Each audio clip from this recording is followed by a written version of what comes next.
Bene, siamo qua con Joel O'Keefe degli Airbourne che chiuderanno questa sera la 32esima edizione del Festival Blues di Pordenone e quindi benvenuto, welcome Joel, we're so glad to have you here. It's great to be here in Pordenone. In Pordenone, absolutely. Blues Festival. Yeah, thanks a lot for accepting our invitation to have a pleasure. chat and to, of course, to perform on stage. You are so welcome.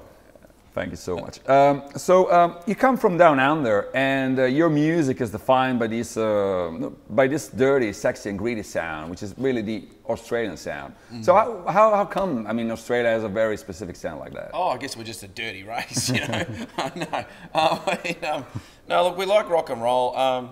Like in a way, I guess if you look at I'll put this down here. If you look at the early versions of say 50s and 60s music from England and from America, and you've got the more blues and everything over there, and you've got more of that, you know, sort of, I guess, simple way of putting it would be kind of like the Beatles, the Who, Rolling Stones, and you kind of got like ZZ Top and that kind of blues and guitar, Jimi Hendrix, you know, and you put that together on the radio in Australia, as we simplify things. So instead of having a gourmet meal, we'll just have meat and 2 veg. So we take the bits from the Who, the big guitar, you know, and we take a bit of the blues, maybe a bit of Hendrix, you know, and that kind of thing in terms of guitar. But then the songs, of course, with bands like the Beatles with big choruses and things like that, that resonates throughout the whole world. But we kind of just took the simple ingredients and made powerful Australian rock and roll, which you play in pubs. Play 2 or 3 shows a night in different pubs. That's how it started. One of those guys that really started that was Billy Thorpe, and he kind of started the whole thing. You couldn't really say Johnny O'Keefe started it because he was just kind of ripping off, you know, the rest of them. But as Australia's first rock and roll singer, Johnny O'Keefe was the guy. But then it was really a guy called Billy Thorpe. And if you look at him, you see after that you get AC/DC. You know, you get Rose Tattoo, the Angels, and that sound that we've been defined, which we love, and we're very proud to hold the banner high of, and that's where it comes from. You actually mentioned AC/DC, and you're often compared to AC/DC because you come from Australia, because of the sound and everything. But there's also a very peculiar thing that defines also Airbourne. That is, the band is made by 2 brothers, same as AC/DC. So, what is it like to be in a band with your brother?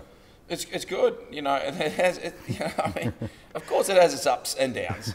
I mean, if you look at bands with brothers, you can see like Oasis, the Gallagher brothers, another Australian band, the Angels brothers, In Excess from Australia, brothers. Right, It's a successful ingredient, I think, if you're looking to have a band, because it kind of gets rid of too many opinions. One of the greatest bands in the entire world, the Beatles, broke up. What was it, 10 years or something? 10 years. Done. Yeah. Phenomenal musicians, but they're a great example of a band that didn't have brothers in it. There's no defining, this is the way we're going. You've got Paul McCartney and John Lennon, and you know, they're very powerful people. But if they were brothers, you know, they might not have broken up.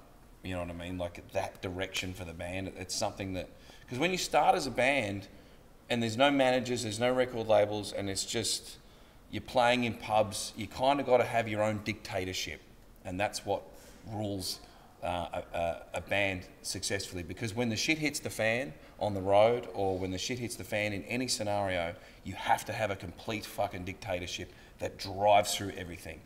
And I know it's a dirty word, dictatorship, but the great bands are run that way. Yeah. You can fucking start pulling them all up if you wanted to.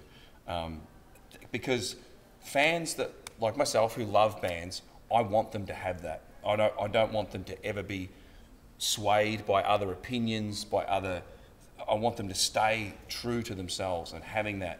Because if one of us is a bit like, you know, thinking this, and the other brother can say, well, you remember when we did this back then, we wouldn't take that shit today. I mean, we wouldn't take that shit back then. Why we take that shit today? Fuck them, we're going this way. It's for rock and roll. We're doing this for rock and roll, and that's part of it. That's when we work together. Yeah. And then most of the other time we just fight each other.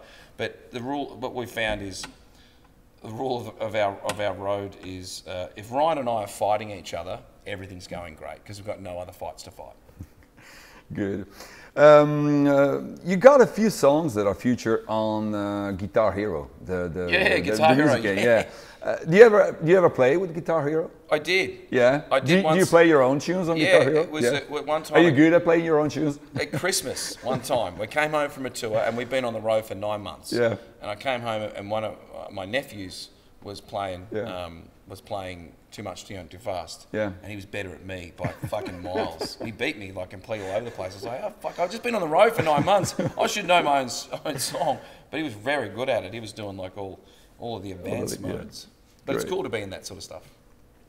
And your latest album, Bone Shaker, was recorded before the pandemic, in Nashville, actually, at RCA Studio A, actually, which is where a lot of musicians like B.B. King, Joe Cocker cut their stuff. So why Nashville, and what was it like to record in that studio? Oh, it was good, yeah. Elvis Presley's another one. Yeah, okay. Rolling Stones were there. The Beach Boys as well. Yeah, Beach Boys, Dolly Parton. Yeah. Yeah, Johnny Cash. Yeah, a lot of the country stars as well. Yeah. Oh, look, it's one of those special places.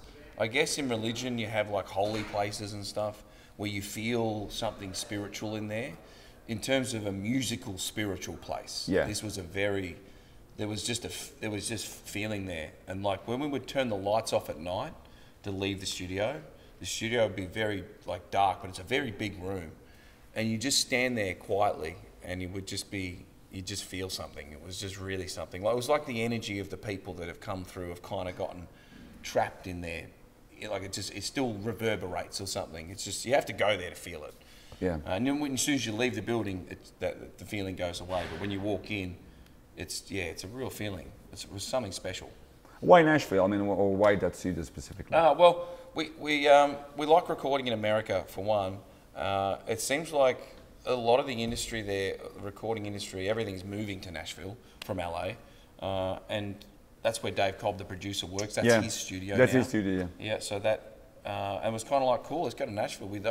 I like a bit of country music, you know. So I was like, let's go do this. It's different. We've never done this before. And Nashville's such a small city compared to LA. When you record in LA, you got to like drive, 30 minutes, 45 minutes to get to the studio. We were able to walk there in 7 minutes. It was great. Yeah, good. Yeah. And we're going to round it up now with a very personal question, actually, because you guys play like pure, unadulterated rock, heavy sound, powerful guitar riffs, the stage image, the lyrics, I mean, the whole lot. So was there ever like a song or a band or a moment that you remember as a child that really made you feel this rock thing and say, yeah, this is what I want to do, or is it just something that just happened gradually? So it was the first song. It's a song called Boogie Schmoogie, and it was the live version, and it was by a band called Atlantic Rhythm Section. Yeah. Yep, that was the first song I heard, and it was on a cassette tape, and it had been recorded, I think, off the radio, or it had either been dubbed. Yeah. And I found it in my mum and dad's drawer of other cassette tapes, and they had vinyl, and that was a tape that I pulled out. I was going through them. Of all the tapes, you pulled that one? Yeah, well, I pulled some others out and played that, and I was like, nah. There's a band called Mental as Anything. I thought they were shit, and then I shouldn't say that about them, but it's just what I saw. It's what I thought as a kid. Yeah. So I'm just a kid, And I was. How old were you? I was 5 years old. Oh right, yeah, brilliant. And then after that, I had that song, and I just would listen to that song over and over and over again. And then I saw on TV, first time I'd seen music, and heard it in a way, was AC/DC, Thunderstruck. Was the video. Yeah. And still to this day, I even recorded it as a kid on the VHS tape. Mum always used to record Days of Our Lives. Yeah. So I recorded over her Days of Our Lives. But I would watch Thunderstruck over and over again, and Poison, Unskinny Bop. And still to this day, if Thunderstruck comes on anywhere, I fucking go mental. I just go back to being a kid. Yeah, fully. Yeah, my missus doesn't love when I put Thunderstruck on because I just go bonkers. Great. So thank you so much for taking the time to have a chat with us. It's been a real pleasure, and good luck for tonight, but I'm sure you will kill it. So. Thank you, and as you say, grazie. Grazie. Thank you so much. Thank you. G'day, this is Joel from Airbourne here, and you're rocking out at the Pordenone Blues Festival. Keep on rocking.